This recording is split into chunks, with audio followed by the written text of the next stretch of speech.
여러분 안녕하세요. 오늘 소수의 종류 알아보기라는 첫 번째 주제로 수업 시작해 보도록 할게요. 여러분 노트와 연필 꼭 준비하고 선생님하고 같이 따라가면서 생각하면서 듣도록 합시다. 알겠죠? 그럼 가볼게요. 시작하기에 앞서 선생님 정말 기후이길 바라지만 저작권 관련 공지사항 하도록 하겠습니다. 같이 읽을게요. 해설 자료에 활용된 교과서 본문의 저작권은 지학사에 있으며 코로나19로 인해 학습 결손을 방지하고자 수업 목적으로 제공되는 자료입니다. 해당 저작물을 무단으로 편집, 복제하거나 전송하여서는 안 됩니다. 허가 없이 불법 이용, 복사 및 전송 시 저작권법에 의거하여 저작권 침해로 신고될 수 있음을 알려드립니다. 우리 주의해서 학교에서 불미스러운 일이 없도록 하겠습니다. 먼저 간단한 이야기로 오늘 수업 내용에 대해 설명해 보도록 할게요. 여러분 밥은 먹었어요? 밥을 안 먹고 봤으면 굉장히 배고플 텐데 아무튼 여기 왼쪽에 있는 거의 원에 가까운 피자를 보도록 합시다. 이 피자를 오른쪽 그림에 나오는 3명의 친구들이 나눠 먹으려고 해요. 도담이, 양지, 아름이에요. 어디서 많이 들어본 이름인데 이 친구들이 셋이서 나눠 먹으려고 하니까 똑같이 나눠 먹고 싶겠죠. 그래서 셋이서 똑같이 나눠 먹자 그랬어요. 근데 이 피자를 나눠주는 사람은 다름 아닌 기계 로봇이었어요. 그래서 이 로봇한테 물어봤어요. 그랬더니 뭐라고 하냐면 나는 10등분 해서밖에 줄 수 없어 라고 하는 거예요. 10등분?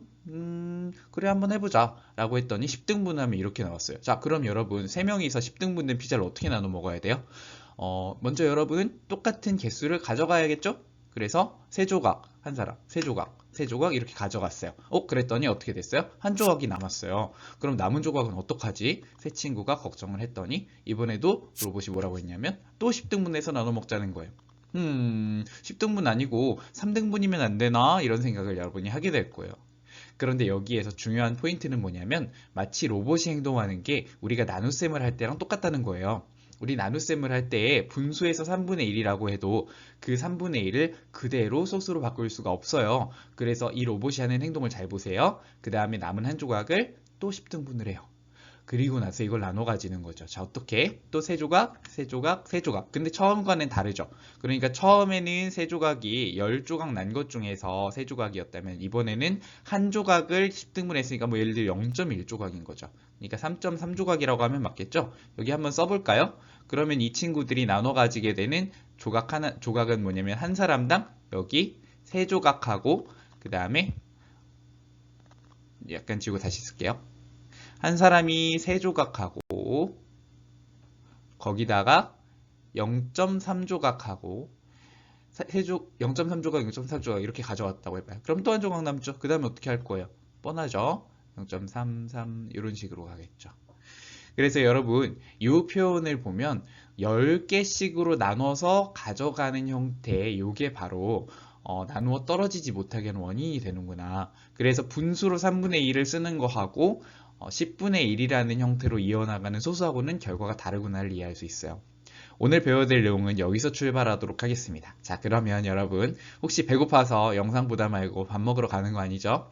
다음 장 공부하러 가보도록 하겠습니다.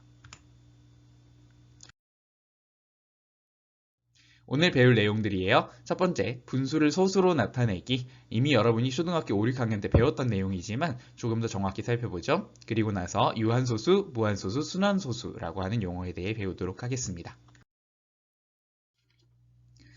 먼저 분수를 소수로 나타낸다고 하는 것인데 아까 말했다시피 초등학교 때 이미 다뤘던 내용이죠.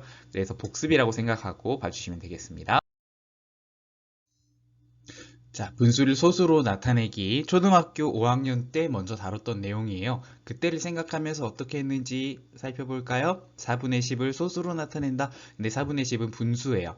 그래서 분수로 돼 있는 것을 소수로 나타낼 수 있는 것은 4분의 10 같은 형태는 아니었어요. 어떤 것부터 배웠었냐면 10분의 1 같은 거였죠. 10분의 1은 0.1이라고 약속했었고 100분의 1은 0.01이라고 약속했었어요. 그러면 그쪽으로 가려면 당연히 어떻게 해야겠어요? 저런 형태로 바뀌어야겠죠? 다행히도 4분의 10은 저 형태로 바뀔 수 있었어요. 이게 중요한데 어떻게 바꿀 수 있느냐? 여기에는 중요한 열쇠들이 있었죠? 어떤 수를 곱하면 100이 되느냐? 25를 4에다가 곱했을 때 100이 된다는 걸 알고 있었어요. 분모 분자에 똑같이 곱해주니까 분모는 100으로 바뀌고 분자는 250으로 바뀌죠. 그러면 100분의 1을 0.01로 약속했었고 그거에 250배니까 2.5가 된다. 이런 게 방법이었어요. 여러분이 지금 보면 약간 어색할지도 몰라요. 왜냐면 여러분은 아마 이렇게 하고 있지 않을 거기 때문이에요. 그런데 어쨌든 분수와 소수가 처음 연결될 때는 이렇게 연결됐었다는 거. 그래서 정리해보면 어떻다? 분모를 10의 무엇으로 고친다 라고 정리해 볼 수 있을 거예요. 자, 중학교에 와서 배웠던 단어예요. 1학년 때 배웠던 단어죠. 어떤 단어일까요? 생각해 보세요. 생각났나요? 바로 거듭제곱입니다. 10의 거듭제곱이라고 하면 어떤 것들인가요? 10, 10의 제곱, 10의 세제곱 이런 것들이죠. 그런데 얘네들을 풀어서 헤쳐보면 10은 10이고요. 10의 제곱은 100이고요. 100의 세제곱은 1000이고요. 이런 식으로 진행이 되죠. 이걸 여러분 소인수분해도 할 수 있죠? 소인수분해 했을 때는 얘네들이 각각 어떻게 바뀌어요? 2 곱하기 5, 2 곱하기 5의 각각 제곱. 이번엔 이거부터 써볼까요? 2의 세제곱 곱하기 5의 세제곱. 이런 식으로 되었었죠. 그래서 사실은 여기에서 4를 100으로 어떻게 고칠 거냐라고 했을 때 4는 이미 2의 제곱이죠. 그래서 그게 맞아 들어가는 10의 거듭제곱을 보니까 2의 제곱 곱하기 5의 제곱이다. 그러면 여기에 맞춰주기 위해서 5의 제곱을 곱해주면 되는구나를 알 수 있었어요. 초등학교 때는 2가 나오면 5를 곱하세요. 4가 나오면 25를 곱하세요. 8이 나오면 125를 곱하세요. 여기까지 배웠다면 잘 배운 거예요. 그렇지만 여러분이 이제 원리를 알 수 있어. 중학교에서 배웠으니까. 자, 이 얘기는 여기까지 할게요. 지금 이렇게 할 건 아니기 때문에 넘어가겠습니다. 이번에는 같은 분수를 다른 방법으로 소수로 바꿔볼게요. 4분의 10이라고 하는 이 분수를 다르게 써보는 거에서부터 시작해 봅시다. 4분의 10이라고 하는 것을 옆으로 쓴다면 어떻게 될까요? 이렇게 쓸 수 있을 거예요. 이런 기호를 본 적이 있나요? 자, 저건 사실 어떤 의미로 바뀔 수 있느냐면 10 나누기 4 이렇게 바꿔 쓸 수 있어요. 이렇게 된다는 걸 초등학교에서 확인했었습니다. 자, 그러면 10 나누기 4라고 하는 것에서 여러분은 어떤 생각이 들어야 되냐면 세로셈을 해야겠구나 라는 생각이 들어야 돼요.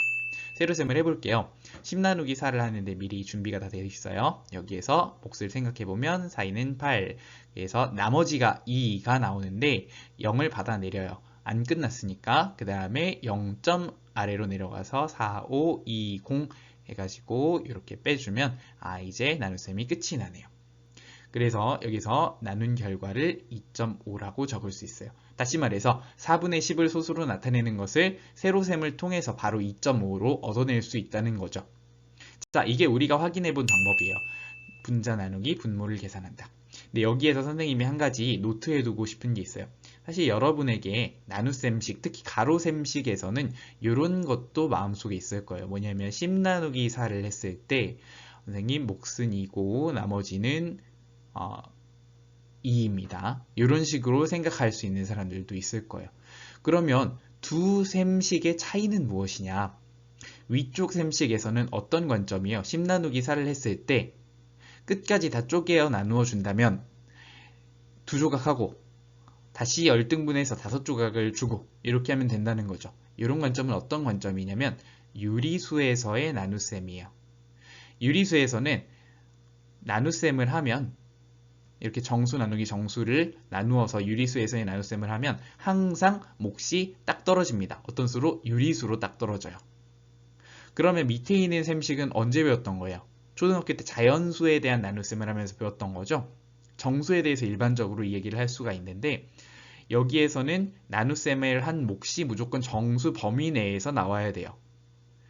이게 차이입니다. 몫이 정수로 나오려고 하다 보니까 몫이 유리수로 나올 때랑은 상황이 다른 거예요. 몫이 정수로 나온다면 나머지가 생기는 경우가 많겠죠. 그래서 나머지 역시 정수 범위 내에서 생긴다. 요게 그 전까지 배웠던 정수 몫에 대한, 정수에서의 나눗셈에 대한 거였어요. 그래서 유리수에서의 나눗셈을 지금부터는 다룰 거다라는 게 포인트예요. 그런데 이 단원을 배우면서 가끔 정수의 나눗셈에 대해 생각해 볼 일이 있을 겁니다. 그래서 그 부분에 대해서는 잠깐 체크했습니다. 이제 넘어갈게요. 이번엔 분수를 살짝 바꿔볼게요. 분모가 4가 아니라 3으로 바뀌었습니다. 그러면 분모가 3일 때 여러분 두 가지 방법을 다 고려해 보겠습니다. 먼저 분모를 10의 거듭제곱으로 바꾸는 방법 통할까요? 3분의 10이 있었습니다. 3분의 10을 3에다가도 어떤 수를 곱하고 10에다가도 똑같은 수를 얼마 분자 분모에 똑같이 곱해서 요게 10의 몇 제곱이라고 하는 형태 분의 다른 어떤 수가 나올 수 있을까요? 요 질문에 답할 수 있느냐 없느냐가 여러분 1학년 때 배웠던 소인수분에 대한 질문과 연관이 됩니다. 나중에 다시 한번 살펴보겠지만 결론부터 말한다면 이렇게 할 수가 없습니다. 왜 그렇죠? 지금 3분의 10이라고 하는 이 분수는 기약분수죠. 이미 약분이 돼 있어요. 그래서 3이라고 하는 분모의 소인수는 변하지 않아요. 그런데 만약에 얘를 분모와 분자의 같은 수를 곱했다 할지라도 10에 거듭적이 된다면 소인수는 2하고 5밖에 없어야 해요. 그런 상황이 나올 수가 있나요?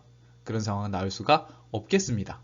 그래서 지금과 같이 3분의 10이라고 하는 수는 소수로 나타내기 위한 초등학교 때의 방법을 사용할 수 없어요. 요걸 먼저 체크하고요.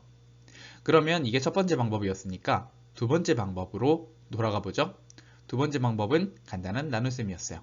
아까와 똑같이 써볼게요. 10분의 3, 다시 3분의 10이라고 하는 것을 이렇게 가로로 적어봅니다. 이렇게 적을수록 헷갈리지 않아요. 10 나누기 3이 되겠죠? 역시나 준비를 해뒀습니다.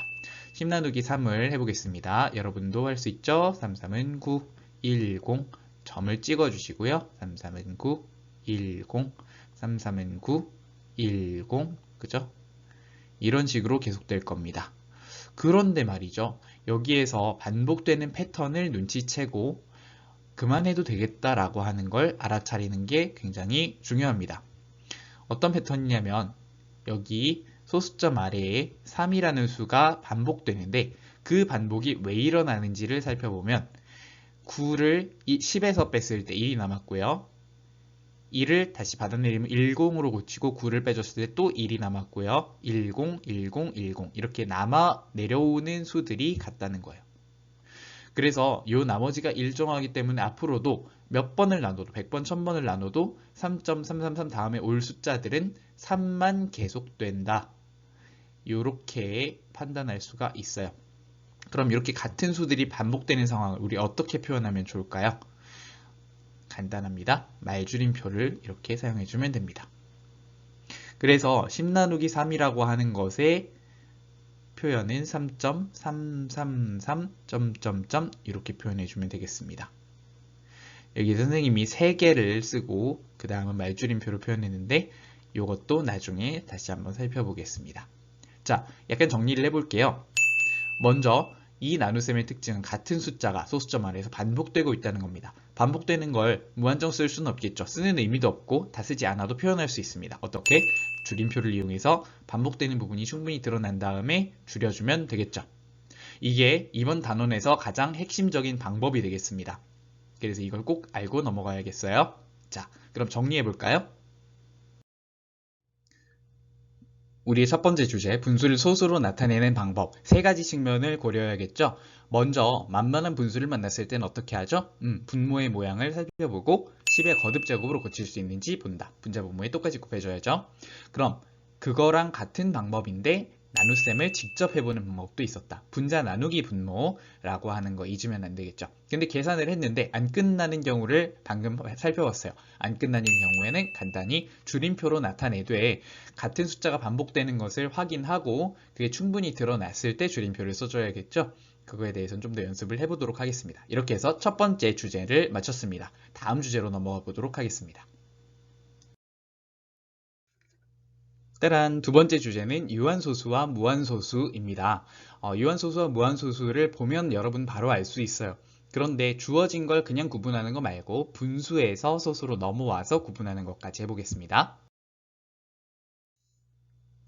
유한소수와 무한소수는 이름만 보고 바로 알 수 있어요. 두 가지 나눗셈을 아까 해봤죠? 4분의 10이라고 하는 분수를 소수로 고치면 2.5 끝났고요. 3분의 10이라는 분수를 소수로 고치면 3.333과 같이 계속되는 소수여서 줄임표로 표현했어요. 어느 쪽이 유한소수일까요? 당연히 왼쪽이 유한소수겠죠? 무한소수는요? 오른쪽과 같은 수가 되겠어요. 이렇게 보자마자 유한소수와 무한소수를 구분할 수 있잖아요. 그래서 소수만 보고 구분하는 건 말이 안 될 거고 분수에서 소수로 바꾸어서 알아보는 게 중요할 겁니다. 바로 연습해 볼게요. 노트와 연필을 준비해 주세요. 문제를 잘 읽어봅시다. 먼저 주어진 분수 각각을 소수로 표현해 주셔야겠습니다. 방법은 앞에서 살펴봤죠? 표현해 놓고 나면 유한소수인지 무한소수인지 바로 알 수 있겠죠. 중요한 건 판단은 어렵지 않지만 표현이 정확해야 된다는 거. 자, 밑에 슬라이드 바가 5분 동안 빨간색으로 찰 겁니다. 슬라이드 바가 다 지나가기 전까지 문제 풀어보시고요. 나는 그 전에 다 풀었다는 사람은 밑에 댓글에 달아놓은 시간표를 보고 그 시간으로 넘겨서 답을 확인하셔도 좋겠습니다. 시작!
열심히 풀어봤나요? 자, 4분의 1부터 시작해 보도록 하죠. 일단 선생님이 여러분이 답답할지라도 이렇게 빨리 써보겠습니다. 1 나누기 4로 고쳐줍니다. 세로셈도 한번 해보겠습니다. 그래서 여기에선 나눌 수가 없으니까 0.2, 0 만들어주고 20, 5, 20, 0. 자, 나눠 떨어졌으니까 1 나누기 4는 0.25. 그럼 문제에서 요구하는 답은 유한소수라고 하는 게 되겠죠. 유한소수구나. 다음 3분의 2 역시나 표현해 보도록 하죠. 3분의 2를 이렇게 표현해 줄게요. 나눗셈 한번 해보죠. 어이쿠, 이런 실수하시면 안 돼요. 큰일 날 뻔했네. 자, 3분의 2니까 나눗셈이니까 2를 3으로 나눠야죠. 바로 나눌 수 없어요. 3, 4, 3, 6, 18 공을 만들어 주고요. 반복이 생겼죠. 일단 끈기 있게 해줘 볼게요. 뭔가 순서가 바뀐 것 같지만. 자, 그러면 나눗셈의 결과는 어떻죠? 0.666 점점점 이렇게 표현해 줬어요. 선생님이 3개를 표현했다는 거에 주목해 보세요. 여러분도 3개 정도까지 써주셨으면 좋겠어요. 어쨌든 끝이 나지 않는 계산이죠. 그래서 답은 뭐다? 무한소수라고 쓰면 되겠다. 좋습니다.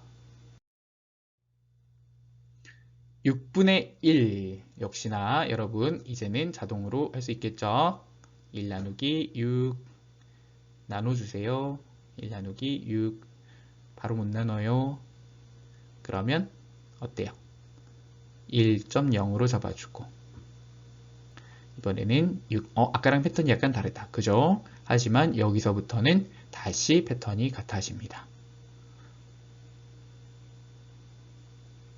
이렇게 예상해서 써주시면 자, 그래서 나눗셈의 결과는 0.1666 점점점이 되겠죠. 그러면 무슨 수다? 무한소수다. 바로 판단할 수 있겠습니다. 마지막이에요. 마이너스가 있잖아. 당황할 필요 전혀 없죠. 마이너스가 있다고 해도 나눗셈을 똑같이 해준 다음에 바꿔주시면 되겠습니다. 자, 마이너스 5 나누기 8이죠. 마이너스 5 나누기 8. 자, 그냥 나눠볼게요. 5를 8로 나눠줍니다.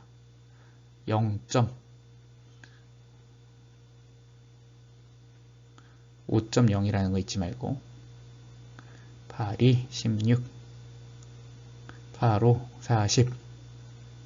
자, 끝났죠. 그래서 나눗셈의 결과는 여기에서 얻은 몫을 부호만 붙여서 써주면 돼요. 근데 부호를 잊어버리면 그건 틀린 거겠죠. 자, 요 정답은 유한소수임을 알 수 있었어요. 8이 나왔으니까 말인데 다르게도 할 수 있는 거 아시죠? 8의 짝은 뭐라고 했어요? 125죠. 그래서 마이너스 8분의 5를 마이너스 8 곱하기 125분의 자에도 똑같이 125를 곱한다. 선생님 저는 5 곱하기 125가 더 싫은데요. 그럼 어쩔 수 없죠. 1000분의 625 이 정도는 외워주시라. 어떻게 외웠냐고요? 자, 5의 몇 제곱이냐를 외우면 돼요. 125는 5의 세제곱이죠. 그러면 5를 한 번 더 곱하면 5의 4제곱이죠. 5의 4제곱은 625. 외우세요. 응? 5의 제곱은 25죠. 그러니까 25의 제곱도 625예요. 이런 거는 1학년 때부터 좀 알고 있었으면 좋겠어요. 자, 어쨌든 참고사항입니다. 넘어가겠습니다. 네, 여러분 잘했습니다. 사실 유한소수와 무한소수의 뜻을 선생님이 정확히 알려주지 않고 이런 거야 라고 대충 얘기하고 나서 여러분에게 연습을 시켰었어요. 그런데 교과서에 있는 뜻이 좀 길어서 조금 짧게 해서 여기서 한번 뜻을 살펴보도록 할게요. 선생님이 생각하기에 유한소수의 뜻으로는 요게 적당한 것 같아요. 유한계의 숫자로 나타낼 수 있는 소수. 예를 들어서 이런 것들 우리 이미 살펴봤죠? 그러면 유한세계의 소수로 나타낼 수 있다는 말을 왜 굳이 했느냐. 나타내어졌다 또는 표현된 이런 식으로 표현하면 되지. 왜 그러냐면 우리가 무한소수와 구분하는 그 라인이 조금 모호한 지점이 있어서 그래요. 일단 무한소수를 볼까요?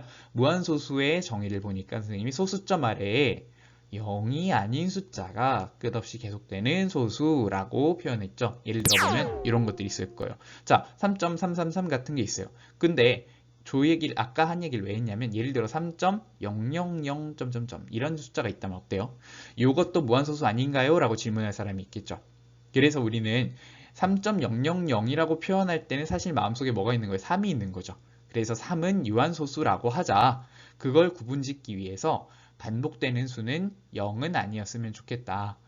0이랑 다른 수가 같이 반복되는 건 상관없어요. 근데 0만 반복되는 경우는 이런 애매한 점이 있기 때문에 유한소수와 무한소수를 겹치지 않도록 하기 위해서 이런 조치를 했습니다. 그래서 0이 아닌 숫자라는 조건이 달려있구나를 하나 기억해 주세요. 여러분에게 3.333 외에도 다른 무한소수가 있다는 걸 잠깐 보여줄게요. 이 무한소수는 살짝 이상하죠? 0.123456789 10 11, 그 다음에 뭐가 나올지 예상되나요? 10, 11이라고 읽은 선생님이 잘못이죠. 0.123456789 1011, 그 다음에 12, 13, 14 이런 식으로 나온다고 해봐요. 이렇다고 해도 규칙은 분명히 있죠. 뭐 100으로 넘어가면 100, 101, 102 이런 식으로 가면 되잖아요. 그래서 끝없이 계속되는 소수는 얼마든지 만들 수 있다는 거. 무한소수에 대해서 살짝 알고 갔으면 좋겠습니다. 오늘 배운 내용을 교과서의 말로 정리해 보도록 하겠습니다. 교과서 12쪽에 보면 이렇게 오늘 배운 두 가지 개념의 뜻을 설명해 주고 있는데요. 먼저 소수점 아래에 0이 아닌 숫자가 유한번 나타나는 소수를 유한소수, 소수점 아래에 0이 아닌 숫자가 무한번 나타나는 소수를 무한소수라고 한다고 알려주고 있습니다. 다시 한번 강조하자면 0이라고 하는 숫자는 우리 자리를 표시하는 데 있어서 소수점 위에서는 의미를 갖지만 소수점 아래에서는 0이라고 하는 것만 반복된다면 그것은 유한소수와 무한소수 사이를 흐릿하게 만드는, 여러분에게 헷갈리게 만드는 요소가 될 수 있겠죠. 그래서 우리는 0이 반복되는 경우에 대해서 무한소수라고 취급하지는 않고 유한소수라고 부르겠습니다. 0이 아닌 숫자가 반복될 때만 무한소수라고 부르겠다고 다시 한번 리마인드 할게요. 자, 오늘은 유한소수와 무한소수에 대해 배워봤어요. 여러분이 이 내용을 잘 보시고 다음 시간에 어떤 내용을 배울지는 교과서를 통해서 예습해 보시면 좋겠습니다. 자, 수고하셨습니다.